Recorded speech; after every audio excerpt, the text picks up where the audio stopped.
अस्सलाम वालेकुम। क्या हाल चाल है? उम्मीद करता हूँ ठीक होंगे, खैरियत से होंगे। मेरा नाम है जमी और मेरे साथ हैं शुजा चौधरी और जनाब आज फिर हमारे साथ मौजूद हैं राना दिलदार मंज साहब। तो जी आज का वीडियो का जो टाइटल है वो कुछ यूं है, टेम्पल वेंडलिज्म इन पाकिस्तान। तो जी आरजू काजमी जी की वीडियो है या फिर इंडियन जो एक भाई साहब हैं उन्हीं की शायद कोई एंकर पर्सन एंकर होंगे। पर्सन है। तो इंटरव्यू कर रहे एक हैं आरजू इंटरव्यू कर रहे काजमी हैं का। बिल्कुल आरजू काजमी का। तो जी आज की वीडियो देखते हैं और एंड पे देंगे अपना रिएक्शन। अगर आप हमारे चैनल पर नए हैं तो चैनल को लाइक शेयर और सब्सक्राइब कर दीजिएगा। और इसी तरह जो है आप जितना प्यार हमें दिखा रहे हैं भाई, इसी तरह हमें अपना प्यार दिखाते रहिएगा। तो चलिए शुरू करते हैं, लेट्स यस। स्टार्ट। नमस्कार। आज पाकिस्तान में सिंध में हिंगलाज माता के मंदिर पर एक अटैक हुआ। पिछले 11 महीने में, पिछले पिछले 22 महीने में इनफैक्ट 11 अटैक हो चुके हैं। इतने अटैक्स हो चुके हैं हिंदू टेम्पल्स पर। इसी पर बात करने के लिए हमारे साथ है सीनियर जर्नलिस्ट आरजू काजमी जी। आरजू जी, इनफैक्ट आप इन्हें कई जगह देख चुके हैं और आप लोग इनको बहुत प्यार भी करते हैं, बहुत पसंद भी करते हैं। इन्हीं से पूछेंगे कि इतने अटैक्स क्यों हो रहे हैं। क्या इमरान खान ने जो रियासत मदीना बताई थी उसमें क्या इस तरीके की सिचुएशन है, और क्या पाकिस्तानी गवर्नमेंट कर रही है इस सबको बचाने के लिए? आरजू जी, बहुत बहुत स्वागत है आपका हमारे शो में। आरजू जी, एक तो ये कि क्या इस अटैक को बचाने का कोई तरीका, और दूसरी चीज, क्या गवर्नमेंट बिल्कुल फेल हो गई है इन अटैक्स को रोकने में? Thank you so much. सबसे पहले रोहित जी कि आपने इनवाइट किया और बिल्कुल आप सही कह रहे हैं। इस तरह के अटैक्स को रोकने में गवर्नमेंट बिल्कुल नाकाम नजर आ रही है। उसकी एक वजह ये भी है कि इतना सीरियसली ले नहीं रही है इन अटैक्स को या इस तरह की बातों को। अगर इस पे बहुत पहले ही अगर कोई सख्ती के साथ दो चार लोगों को प्रॉपर तरीके से अरेस्ट किया होता, सजा दी होती, तो शायद हम इन अटैक्स को अगर खत्म नहीं तो कम होते हुए जरूर देखते। लेकिन हुआ ये है कि चाहे वो कर्क मंदिर हो, चाहे वो केपीके में हो या कहीं पर भी सिंध में कुछ होता है तो कह देते हैं कि जी हमने वो मंदिर दोबारा बना दिया है, जो तोड़फोड़ की गई थी उसको ठीक कर दिया है। और इसी किस्म की बातें जो है वो हमारी गवर्नमेंट की तरफ से कही जाती हैं। और अगर और कर भी दी जाती है बहुत बार, ये कुछ पैसा लगा के वहां पे बना भी देते हैं, दोबारा से रेनोवेशन करवा देते हैं। लेकिन ये इस मसले का हल नहीं है। जो लोग इस तरह के अटैक्स करते हैं, जो लोग इस तरह की बातें करते हैं या नफरत वाली बातें फैलाते हैं, और इस किस्म के अटैक्स पहली बार नहीं हुए, पहले भी होते रहे। अगर दो चार लोगों को भी अगर सख्त सजाएं दी गई होती, जिनको कहना चाहिए कि जेलों में डाला गया होता, कोड़े लगाए गए होते, या जो भी हमारे यहाँ एक प्रॉपर तरीका है कि अदालत के जरिए उनको जो है, लेकिन वो भी जल्दी प्रोसेस करके, ये नहीं कि वो तारीख पे तारीख और तारीख पे तारीख वाला ना चलता, बल्कि ये कि उनको प्रॉपर तरीके से पनिश किया गया होता, तो ये चीजें रोकी जा सकती थी और अभी भी रोकी जा सकती हैं अगर इसमें गवर्नमेंट और जो भी यहाँ पे जो लोग जिम्मेदार हैं उसके उस इलाके में, वो कोई सीरियसली उस चीज को लें और सीरियस तरीके से उसके ऊपर काम करें और उन लोगों को अरेस्ट करें, चाहे वो मियाँ मिट्ठू हो या उसी की तरह के बेशुमार लोग यहाँ मौजूद हैं। अगर जब तक आप उनको सजा नहीं देंगे ये चीजें तो बढ़ती जाएंगी और हम इसी तरीके से देखते रहेंगे, इसी तरीके से बात होती रहेगी।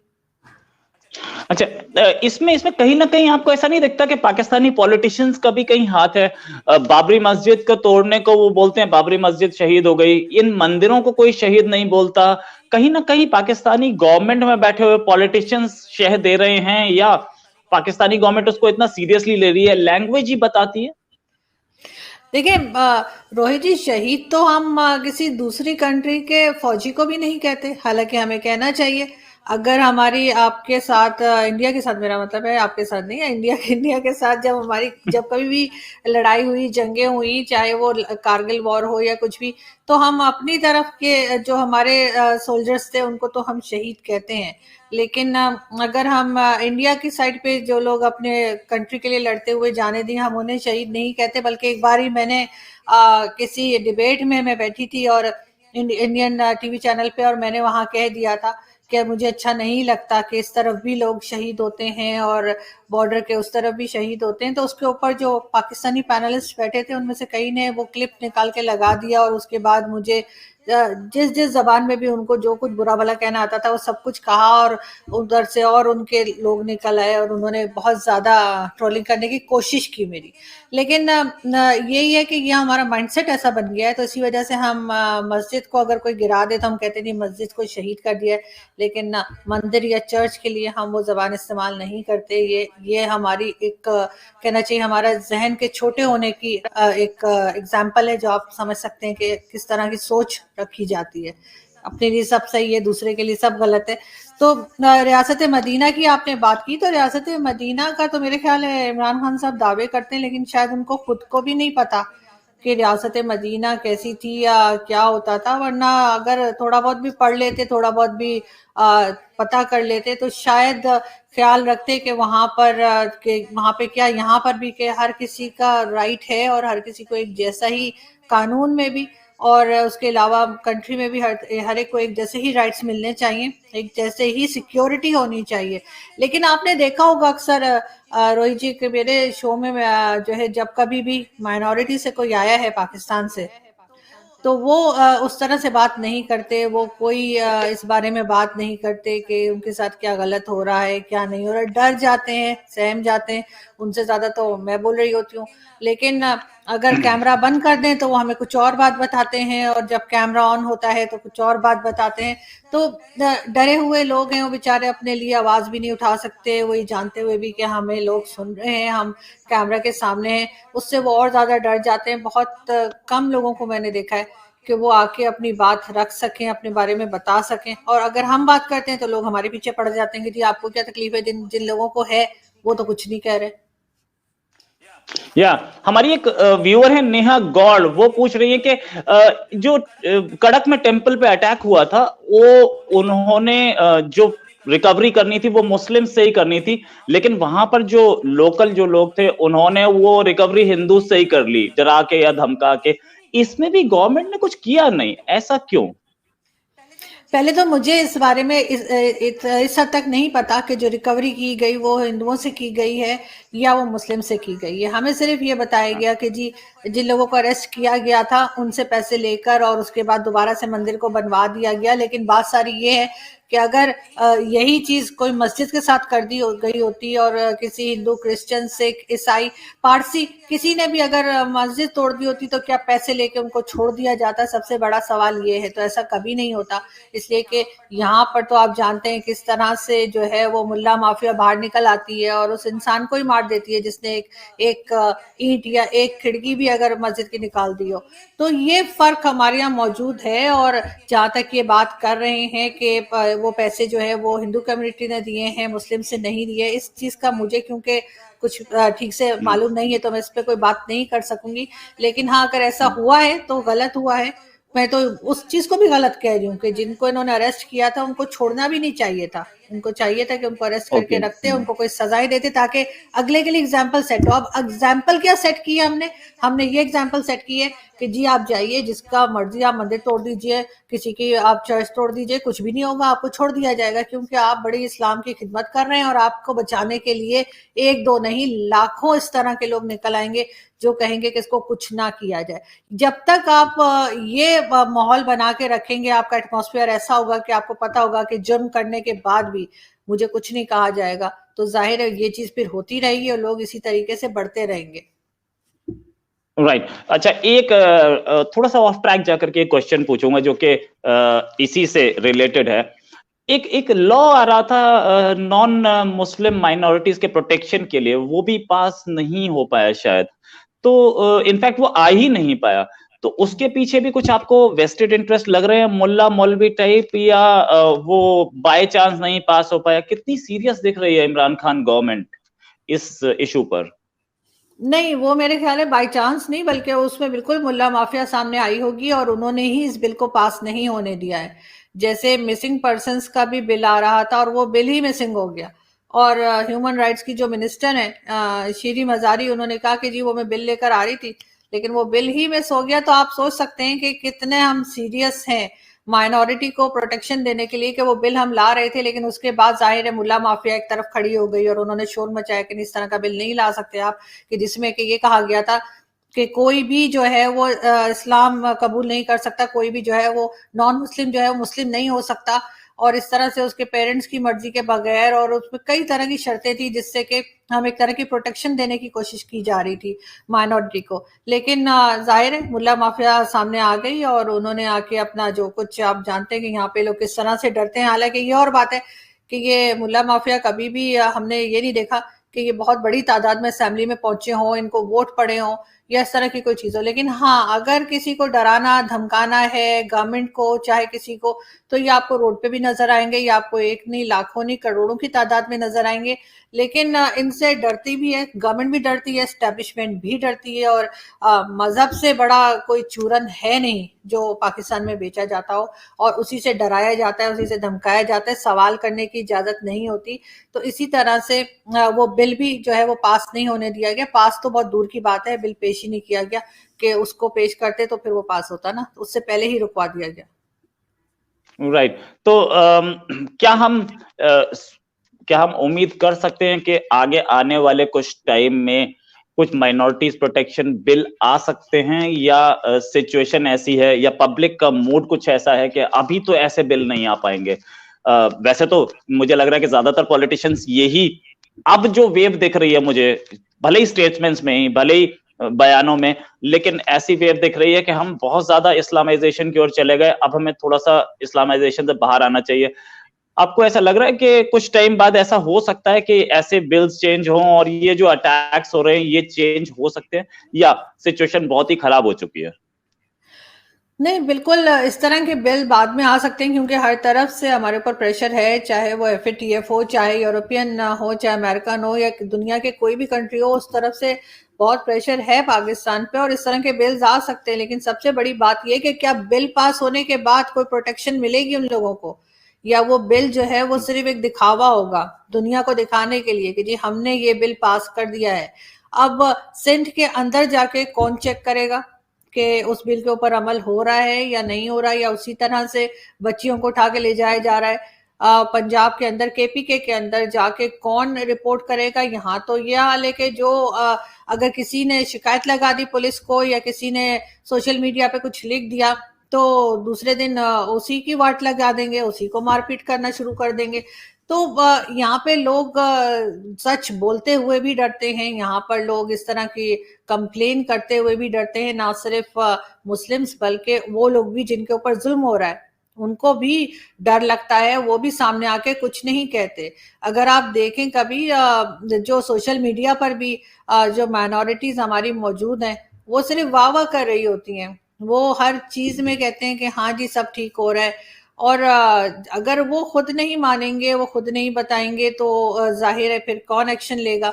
लेकिन अगर वो बताएंगे तो और ज्यादा मुश्किल में फंस जाएंगे। अभी भी मैं 1-2 फैमिलीज को जानती हूँ जो कराची से हैं, सिंध से हैं, जो कि ये कहते हैं कि जी हमें यही बताया गया है कि अगर आपने कुछ बोला, आपने कहीं शिकायत लगाई, आप कहीं हमारी कंप्लेन करते नजर आए, हमारे खिलाफ बोलते नजर आए, तो हम आपके बेटे को मार देंगे, हम आपके ये कर देंगे। तो जाहिर है माँ बाप डर जाते हैं, उनके पेरेंट्स डर जाते हैं, वो अपने बच्चों से कहते हैं रहने दो, जो चल रहा है वैसे ही चलने दो।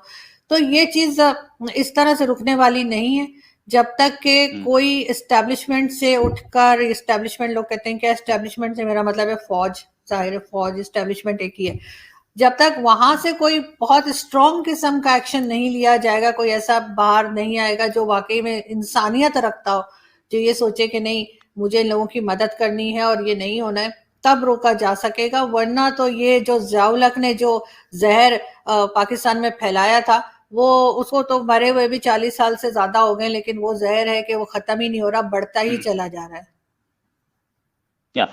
इनफैक्ट टाइम हमारे पास कम है और मैं मजबूर हूं एक व्यूअर का कमेंट लेने के लिए, जिनका नाम है शाडो। वो बोल रहे हैं कि आपके लिए बोल रहे हैं कि आप बिल्कुल सच बोलती हो और डरती नहीं किसी से। सबसे बड़ी चीज उन्होंने ये पूछा कि ये बताइए कि ये पाकिस्तान के जो पॉलिटिशियंस हैं और पाकिस्तान जो है, वो इंडिया में माइनॉरिटीज पे जब भी कोई खबर आती है तब तो बहुत चीखते हैं, लेकिन पाकिस्तान में जब आती है ऐसी खबरें तो वो उनको क्या प्रॉब्लम आती है? नहीं, दूसरे को कहना आसान होता है ना, कोई भी चीज हो आप दूसरे को आसानी से कह सकते हैं, लेकिन अपने ऊपर वही चीज लेना जो है वो हर एक के लिए मुश्किल होता है। तो जाहिर है यहाँ पर इनको जिस तरह का मुल्ला माफिया इन्होंने बना दिया है पिछले 40-50 साल से, अब उनको कंट्रोल करना इनके बस में नहीं है और इन्हें बहुत मुश्किल हो रही है। अगर ये कोशिश भी कर रहे हैं तो ये कर नहीं पा रहे उसको। तो इस वजह से दूसरे पे कहना आसान है, हम इंडिया को कह लेते हैं, लेकिन ये कि जब इंडिया पलट के हमें कहता है तो सबसे पहले मैं यही तो कहती हूँ कि अपने यहाँ की चीजों को ठीक कर लें, उसके बाद आप किसी को कहें, ताकि एग्जाम्पल देने में अगला हमें ये ना कहे कि तुम्हारे यहाँ तो हमसे भी ज्यादा हो रहा है। लेकिन अनफॉर्चुनेटली ये चीज हम नहीं कर पा रहे और हमारे कंट्रोल में कुछ भी नहीं आ रहा और माइनॉरिटी हमारे यहाँ इसी तरह से परेशान होती चली जा रही है। बल्कि मैं आपको जाते जाते ये भी बता दूं कि कराची में भी पारसी कंपाउंड जो है कहलाता है, वहां पे सारे पारसीज रहते हैं। अब तो बहुत कम रह गए हैं, ज्यादातर को हमने भगा दिया है। तो वो जो है वहां पे भी उनको कहा जा रहा है कि या तो 10 लाख रुपया में दो, एक घर है पारसी कंपाउंड में, और या फिर ये कि इस घर को आधी कीमत पे बेचो। अब वो बेचारे परेशान हैं, वो कहाँ जाएं, वो क्या करें। लेकिन ना गवर्नमेंट की तरफ से कोई एक्शन है, ना कोई वहां की अथॉरिटीज कुछ देख रही हैं।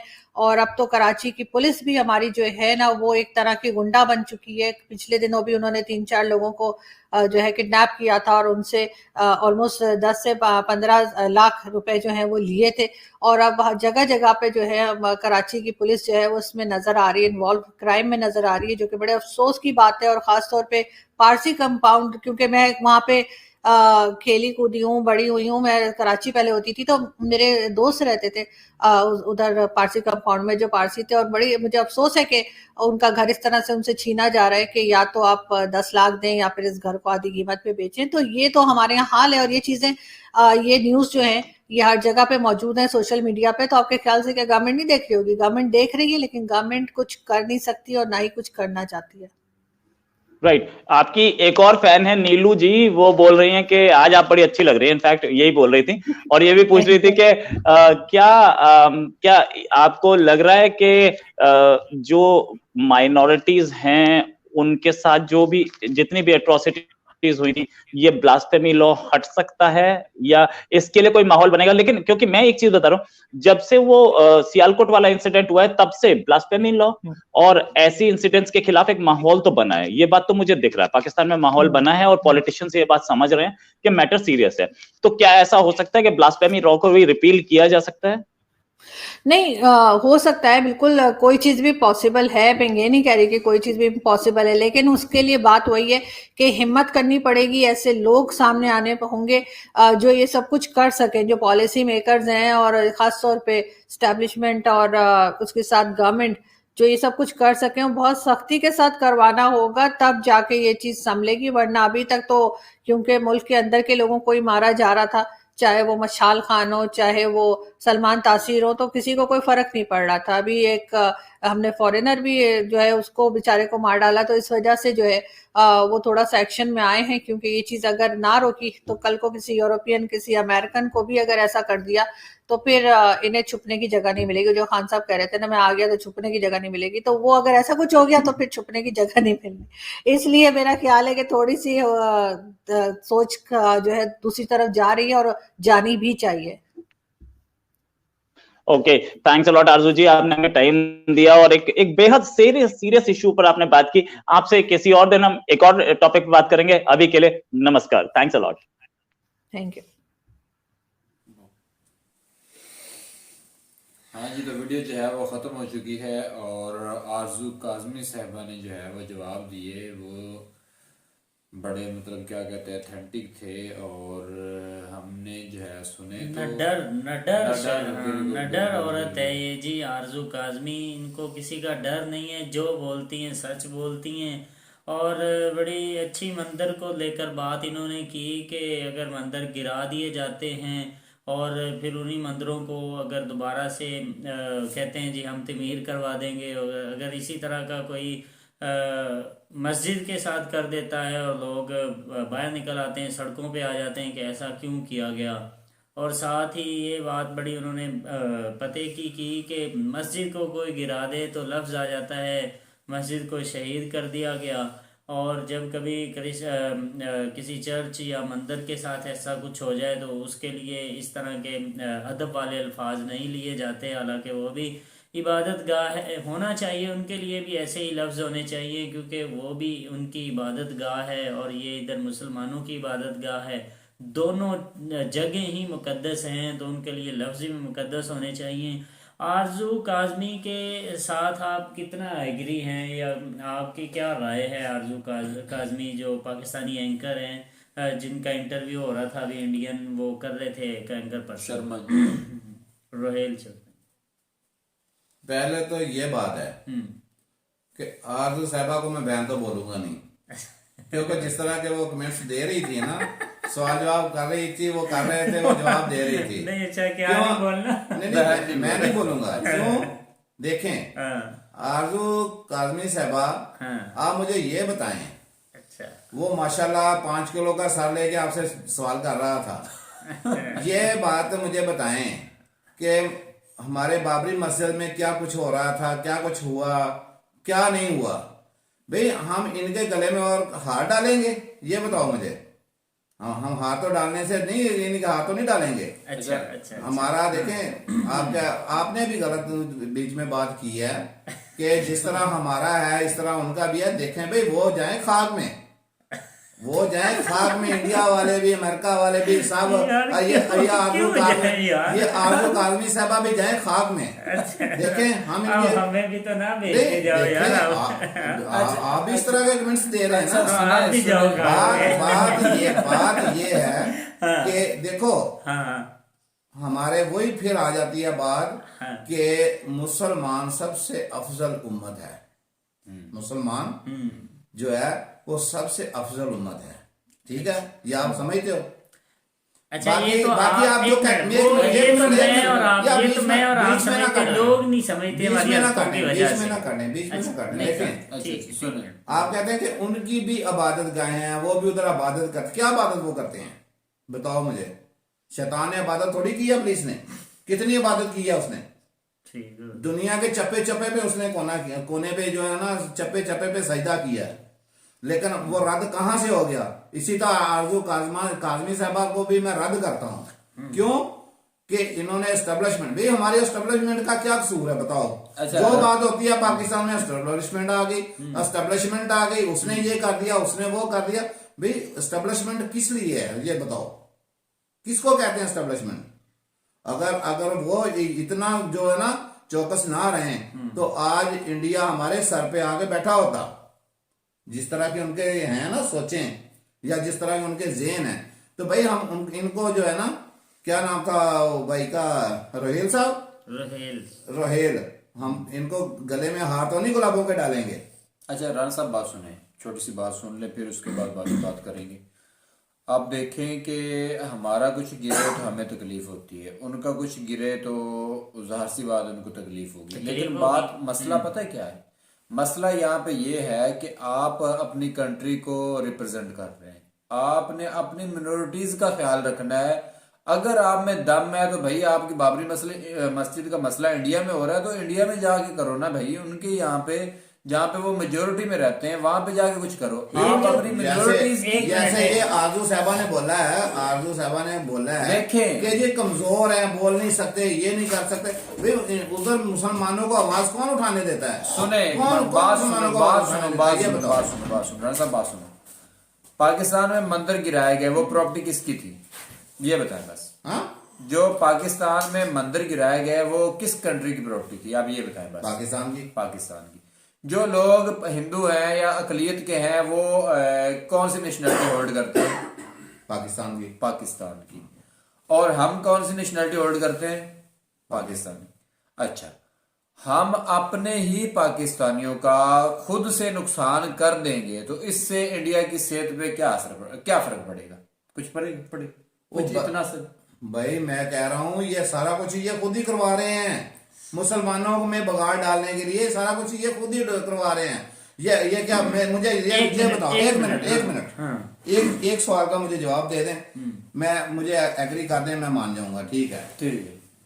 जो मंदिर गिराए गए हैं या तोड़े गए हैं उसमें जो लोग रेस्ट किए हैं कोई किए हैं ना, मतलब उसमें एक भी बता दें कि फला मुसलमान आदमी था, उसने इसको तोड़ा है, उसने इसको यानी कि फोड़ा है, उसने इसको गिराया है। एक मुझे सबूत दे दें। मतलब आप आपने एक में न्यूज़- मतलब आप कहते हैं कि जिन्होंने वो मंदिर तोड़े हैं हाँ। वो मुसलमान नहीं थे। वो मुसलमान नहीं थे, ये इनके भाई थे, रोहिल साहब के इनके भाई थे। हाँ। ठीक है, वो सिर्फ मुसलमानों में पाकिस्तान में इंतशार फैलाना चाहते हैं और कोई इसके पीछे कोई वजह नहीं है। अच्छा फिर चले वो- चले जी, एक मिनट आपकी इस बात पे ना हम बाद में करेंगे कि वो कौन थे, या फिर इस पे अभी हमें पूरा भी नहीं पता। अच्छा ये एक और बात, जो आप बाबरी मस्जिद को लेकर वहाँ वो बाबरी मस्जिद को अगर नुकसान पहुंचा रहे हैं तो वहाँ पाकिस्तान के मुस्लिम से ज्यादा मुस्लिम वहाँ बसते हैं, वो खुद अपना मैनेज कर लेते हैं। भाई, उन्होंने- यार वो अपना मैटर हाँ। खुद मैनेज करें हम अच्छा अपने- साथ देखिए, जो बाबरी मस्जिद का इशू है ना,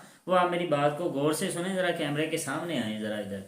बाबरी मस्जिद की जो बात थी, ये सुप्रीम कोर्ट में काफी देर ये अंडर मसला डिस्कस पाकिस्तान के बनने से हाँ। पहले से ये चल रहा था। ये अंडर डिस्कस था ये सारा मसला, कि वो बाबरी मस्जिद का कहा जाता था कि वो एक एक एक टेम्पल ग्रोह था, गिरा वो कहते थे, एक ग्रोह कहता था ये हमारी जगह है और दूसरा ग्रोह कहता था हमारी जगह है। और सुप्रीम कोर्ट ने फिर उसका जो फैसला किया, सारे एविडेंस को देखकर वगैरह वगैरह, सारी जितनी भी बातें थी, एक लंबी उस पे सर्च थी। फिर बाद में वो जिनका भी हक था और वो उनको मिल गया, और इससे वहाँ के जो मुसलमान हैं वो भी सेटिस्फाई थे। इधर जब बाबरी मस्जिद को शहीद किया गया तो इधर तो 5 पाकिस्तान, एकड़ की- एक मिनट, इधर पाकिस्तान के अंदर बहुत सारे मुसलमानों ने एहतजाज किए, सड़कों पर निकले, लोगों की गाड़ियां जलाई, लोगों मुसाफिरों को तंग किया, और वहाँ के इंडियन जो मुसलमान थे वो आराम से अपने घरों में सोए हुए थे।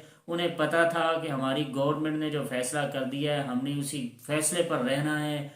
अगर एक मस्जिद यहाँ एक गवर्नमेंट किसी दूसरे को दे रही जगह, उसकी हक है, तो देखें कितनी ज़्यादा मस्जिदें हैं और भी मस्जिदें हैं इधर। लेकिन हमने उधर देखकर और राणा साहब एक और उनकी बात- बात को हमने कहते हैं कि उनका जो उधर था मसला, उनकी लड़ाई हमने अपने घर में डाल ली। हमने घर में अपने नुकसान, पाकिस्तान को नुकसान पहुंचाया, इस बात को लेकर हमने मंदिरों को नुकसान पहुंचाया, जो कि दोबारा हमारी गवर्नमेंट को दोबारा से तमीर करवाने पड़े हमारे ही फंड से, और हमारा सारा कुछ देखें नुकसान आया कि फिर हमारा ही हुआ। वो जो यहाँ के रहने वाले लोग हैं वो इंडियन नहीं हैं, वो हिंदू जरूर हैं, वो पाकिस्तानी हैं। यहाँ का सिख इंडियन नहीं है, वो इंडिया के पंजाब का नहीं है, वो पाकिस्तान के पंजाब का है, वो ननकाना साहब का है। मैं आपकी बात मानता हूँ, चले मान लेता हूँ। तो हम उनका नुकसान करके और फिर उन्हें किसी हर्ट को, कर हाँ, देते हैं, बिल्कुल, फिर बिल्कुल। उन्हें दुखी कर देते हैं, फिर वो हमसे मुतनफर हो जाते हैं, वो हमसे नफरत करना शुरू कर देते हैं। फिर वो यहाँ से सोशल मीडिया के थ्रू आवाज़ें वहाँ पहुँचाते हैं कि हमारी हेल्प करें, हमारे लिए एक आवाज़ उठाएं, और फिर ऐसे लोगों को मौका मिलता है और फिर ये ऐसे लोगों को ढूंढते हैं, आरजू काजमी जैसे लोगों को, जो सच्ची बात मुंह पे करते हैं। अब आप बोलेंगे। आरजू काजमी साहबा ने कौन सी सच्ची बात की है? राणा मुझे साहब, तो राणा साहब, रियलिटी को मान लेना, रियलिटी को मान लेना कोई गुनाह नहीं है। मेरी बात सुनो, देखो मैं जो भी बात करता हूँ प्रूफ के साथ करता हूँ। मुझे तो ये फिक्र पड़ गया कि आरजू काजमी साहबा के जो है ना, इसके भी ईमान में कोई फर्क है। ये दोबारा जो है ना किसी से राब्ता करे, अल्लाह वाले देखें इसके प्रोग्राम में कितनी दफा इनका राब्ता आपसे ना करवा कितनी दें। दफा देखें कितनी दफा इन्होंने यानी कि बोला है कि मुल्ला माफिया मुल्ला माफिया मुल्ला माफिया। और आरजू काजमी साहबा ये ज़हन में बैठा लें, अगर ये मुल्ला आपके पाकिस्तान में नहीं होंगे तो आपका कुछ भी नहीं होगा। जब कोई आपका मर जाता है, फौत हो जाता है, तो मुल्ला को ढूंढते हो, जब कोई पैदा होता है तो मुल्ला को ढूंढते हो। वो मुल्ला माफिया आप कौन, यानी कि कैसे कहती हो बताओ? ये मुल्ला माफिया ही है जो सारा आपका जो है ना कट्ठा चट्ठा जो भी कुछ करते हो, मुल्क के अंदर करते हो, जो कुछ भी करते हो, ये मुल्ला माफिया है जो आपका बोझ उठा के चलता फिरता है। ठीक है ना? मुल्ला माफिया किसको कहती हो? एस्टेब्लिशमेंट कौन है? किसके खिलाफ बात कर रही हो ये बताओ मुझे। ये तो वही आ गया ना पिछले प्रोग्राम में जब बोला था कि जैसे इमरान खान के गले में बेचारे के पड़ गया कि देखो वो था अपना मैकेनिक था वो साइकिल का, वो खोल बेचारा ट्रैक्टर बैठा है। अब मैं उसके दूसरी मिसाल दूंगा, आरजू काजमी साहबा आपने इनको कोई अगर इन्होंने गिफ्ट दिया है ना, रोहित साहब ने आपको कोई गिफ्ट वगैरह भेजे हैं या पार्सल किए, जो कुछ भी किया है, बराए मेहरबानी मुल्ला माफिया या एस्टेब्लिशमेंट का इस तरह नाम मत लो। कोई क्यों? अगर मुल्ला नहीं होंगे मुल्क में तो आपका मुल्क बेकार है, एस्टेब्लिशमेंट नहीं होगी तो आपका मुल्क बेकार है। फिर जैसे आप अभी अभी मैं आपको देख रहा था ना, ये तो आपका अभी सर नंगा है ना, आप पता नहीं क्या क्या कुछ करेंगी। ये पाकिस्तान है, इसमें हम तो इंशाल्लाह इस्लामी कानून नाफिज करने वाले हैं और करवाएंगे। देखें दूसरी बात, हाँ बोले आप अपना जो आपके दिल आप के अंदर है ना, फिर हम देखें, बात करेंगे। आप बोलें, आप बोलें। जो गलत बात है ना वो गलत बात है। आप बार बार कहते हो ना, तरदीद करते हो, वो भी कर रही थी। मुझे बताओ कि मुसलमानों को इंडिया में क्या फैसिलिटीज है? वो बेचारे अजान नहीं पढ़ सकते, सारा कुछ लाउड करते स्पीकर, हैं। बात तो सुन लो, हाँ। बात तो सुन लो। आप कैसे क्या आप उधर गए हो? मैं तो खुद जाके देख के आया हूँ। वो तो बेचारे नमाजें भी छुप छुप के पढ़ते हैं। कहाँ गए थे? कब गए? नहीं, 2003 में जब मैं गया था टूर पे, हाँ। तो हम तो सारा कुछ आंखों से देख के आए। 2003 में और 2022 में आपको फर्क नजर नहीं आता? बाकी इन्होंने जो आप एक बात मिनट, सुने, एक हाँ, मिनट, एक मिनट, एक मिनट, कहाँ एक गए मिनट। थे आप देखें, 2003 में? किस जगह एक मिनट, हम जलंधर भी गए, हम्म। ठीक है। जलंधर से होकर हम गुरदासपुर में भी गए। गुरदासपुर से फिर हमारा गांव है अपना जो बेरशाह, ठीक है। जिला था हमारा शाहपुर, तहसील था दसूआ। उधर हमारा गांव है, दसूआ से थोड़ा आगे फासला है, बेरशाह हमारा गांव है। उधर हम जाके मिले हैं, बुजुर्गों को भी मिले हैं, ये दूसरे लोगों को भी मिले हैं, सबको मिले हैं। भाई जो हशर मुसलमानों का कश्मीर में हो रहा है, यकीन करो इससे ज्यादा बुरा हाल मुसलमानों का इंडिया के अंदर है। तो भाई हम इनको कैसे फूल डालेंगे? ये बताओ यार, कैसे डालेंगे? अपने लोगों को नुकसान पहुंचा के क्या मिलेगा भाई? ये तो कौन है? कौन नुकसान? क्या नुकसान? सुनो यार, राणा साहब आपने हमें कंफ्यूज कर दिया है। कंफ्यूज नहीं, साथ हमें आपसे डर भी लगता है। देखिए जी, हमारे जितने व्यूवर्स हैं, ये देखें, राणा साहब की हमसे कल हो गई जंग। इन्होंने कहा आप हमें बोलने नहीं दे रहे। हम इनकी बात सारी सुनते हैं। ये वीडियो खत्म करने के बाद भी हमारी 2.5 घंटे बात होती रहती है और ठीक ठाक दंगल होता रहता है। हम राणा साहब को वो और सारा कुछ अक्सर दिखाते हैं। अक्सर वीडियोस जो और- होती हैं हाँ। वो हम मतलब कुछ पार्ट्स जो होते हैं वो हम एडिट करके उसको निकाल देते हैं और कुछ पार्ट्स जो हैं वो डाल देते हैं इस वीडियो में। लेकिन मेन चीज ये है कि जो मैं देख रहा हूँ कि आपकी जो बातें हैं, जो आपके कमेंट्स हैं, जो आप कह रहे हैं कि आप अपने जो है सोच बदलोगे तो देश बदलेगा, तो वो वाली बात जो है वो अब मेरी समझ में आती है कि कैसे सोच बदलेगी और कैसे देश बदलेगा। तो ये समझ में नहीं आ रहा, ये समझ में बिल्कुल नहीं आ रहा। राणा साहब फुल गुस्से में बैठे हुए हैं। तो मेरे ख्याल तो में मेरे ख्याल में वीडियो का इख्तिताम करते हैं। एक्सप्लेनेशन जितनी मांगेंगे तो मेरा ख्याल है कि बात बढ़ती जाएगी, लंबी चौड़ी होती जाएगी। तो राणा साहब जितने दिन यहाँ हैं उतने दिन तो हम इनको जो है वो बर्दाश्त करेंगे। फिर जब चल दिए तो सो चल दिए। मिलेंगे नेक्स्ट वीडियो के साथ, तब तक के लिए हमें दीजिए इजाजत। अल्लाह हाफिज।